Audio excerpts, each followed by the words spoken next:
I've always copped the "you're so pretty for an Aboriginal, you speak so well for an Aboriginal, like you're really well off for an Aboriginal," and I'm like, I don't even understand what those three things are.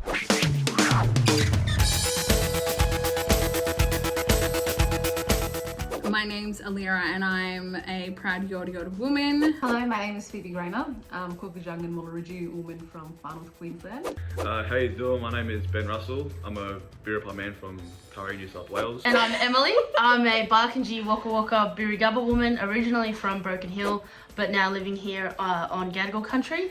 And we'd like to acknowledge the traditional owners, the Gadigal people of the Eora Nation, and pay our respects to elders past, present and emerging. Always was, always will be Aboriginal land. That's right. Never have I ever celebrated Australia Day. I have. No! I did. Nah. Our council had it was phrased as like a multicultural event. And I would go to that celebration and then I also go to Invasion Day at Yarbin. Right, yeah, of course. But then I'd just run around with my white friends at that park. Yeah. And not even realise what I was doing. But Yeah. I technically was. I was always brought up to be super conscious and aware of that day and its true meaning. I know that I was probably put in positions where like my white mates would be like, just celebrate Australia Day. It's just to celebrate us as Australians. And I'm like, get fucked. No, thank you. But it is Invasion Day and you'll see me protesting. Never have I ever nearly accidentally dated a cousin. Mine's not like dated. 3, 2, 1. No, okay, this is half. When you match with mob on Tinder, you don't know where they're from. Like, put in your bio where you're from so we know if we're related or not. Where you from? Who's your mob? Straight away. Yeah. Because it happened to me. I matched with a cousin and I was like, oh, we're Yorta Yorta. Oh, look out. Unmatch that. I didn't actually go dating, we were just yarning for a while, and the next minute we're like, oh shit, we mob, so we cut that off right there. Never have I ever seen the rabbit-proof fence. Yeah. Yes, That is like a Definitely. given. 100%. I cry all the time. I feel like it's the go-to for high school, like the Yeah. Aboriginal history unit. They just chuck on rubber-proof fence. That's so true. That was really, really heavy to watch, I reckon. And that was the last time Yeah, I seen but- it. I don't want to watch it again, eh?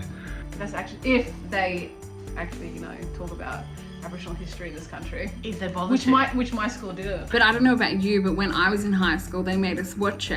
And like being the only black kid in the class, it's almost like when the movie finished, all the white kids would turn around and be like, waiting for my reaction. And it's like, I don't know. what to say Lucky right for now. our school, quarter of our kids were blackfellas, so it was actually alright learning that stuff. But you always had the kids look at you and say, hey, you should know.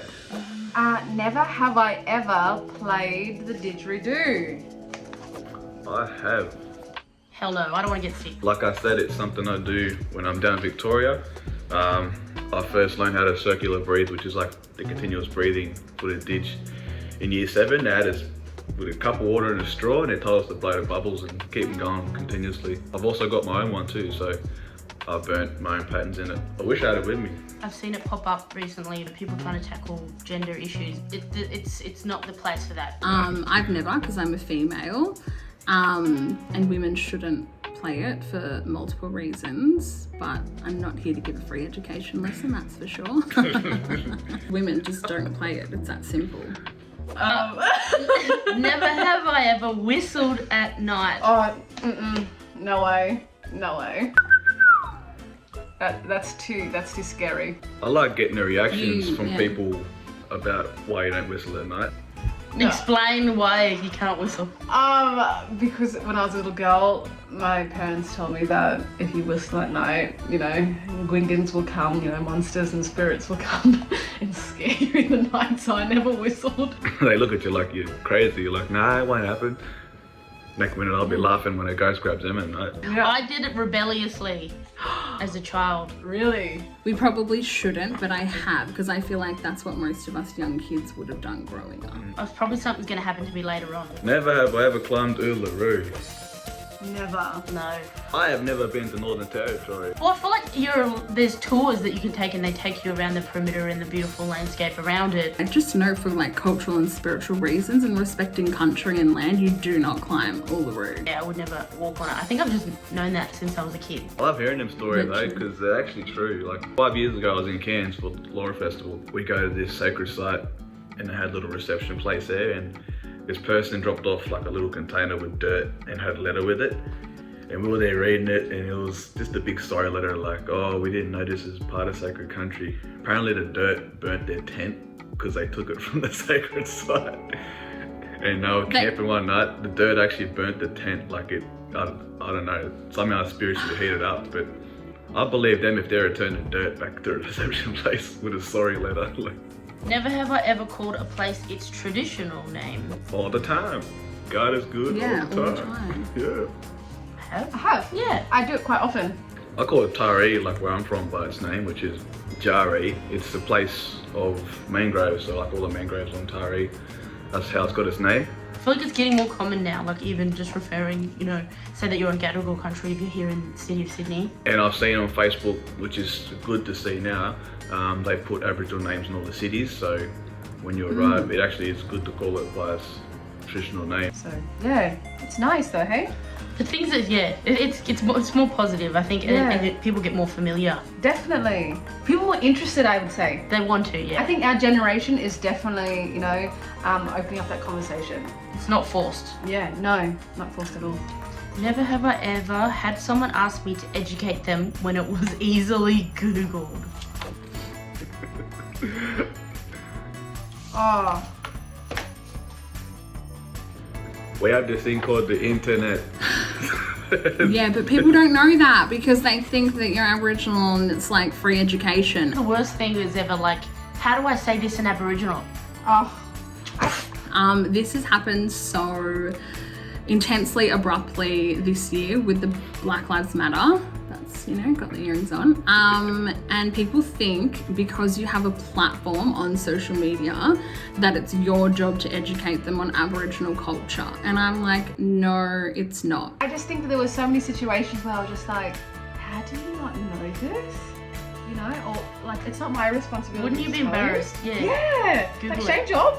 Honestly, I don't take notice how much stress it is. Like, we're basically still young kids, still trying to learn our full culture, and yet they expect us to teach what we have and what we know, and don't really take into consideration what we can and can't teach.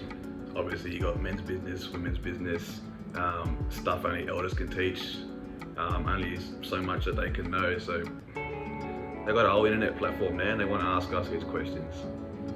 Yeah, because it's easier and people want instant. They want you to tell them so then they know it's like authentic from an authentic Aboriginal. Like, no thanks, no thanks. Oh, never have I ever had to explain my identity. Yeah, I have for sure. Every single day. Yeah. I think it's when someone tells me I don't look Aboriginal, or I had a lot of people tell me this year that I look Indian or Kiwi. And I just looked at them like, what? So where are you from? Where are you from? Why are you black? I've always copped the you're so pretty for an Aboriginal, you speak so well for an Aboriginal, like you're really well off for an Aboriginal, and I'm like, I don't even understand what those three things are. Because they have an idea in their mind about what, Indigenous people are and what they look like.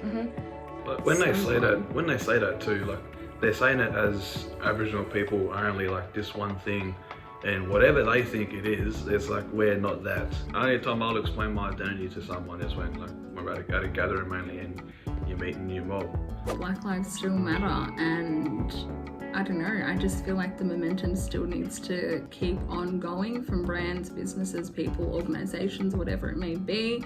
I think this year has really been amplified for people of colour, and I just am like, I don't know, I'm grateful for all the support that our community has had, but I'm also conscious of won't last forever, but let's just put it out there and put that reminder out there to people like Black lives still matter.